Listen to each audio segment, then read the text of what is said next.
पुणे महापालिका निवडणुकीसाठी अजित पवार हे आता ऍक्शन मोडवर आल्याचं पाहायला मिळतंय। अजित पवारांच्या जनसंवाद उपक्रमाची पुण्यामधून सुरुवात झालेली आहे। हडपसर मतदारसंघात अजित पवारांनी लोकांच्या तक्रारी जाणून घेतलेल्या आहेत। पुणे महापालिका निवडणुकीसाठी अजित पवार हे आता ऍक्शन मोडवर आल्याचं पाहायला मिळतंय।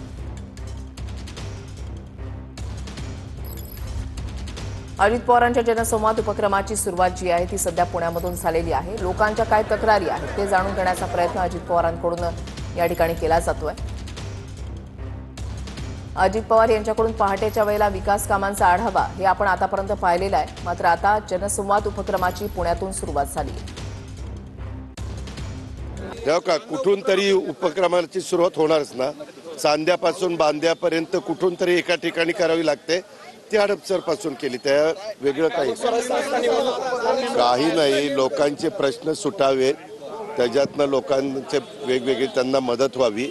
जे सार्वजनिक प्रश्न असतात जे आमच्याकडनं सुटणं गरजेचं असतं आणि कधी कधी सर्वसामान्य कॉमन जो माणूस असतो त्याला फार त्रास होत असतो, तर ह्याच्यातनं ते सुटायला मदत होत असते।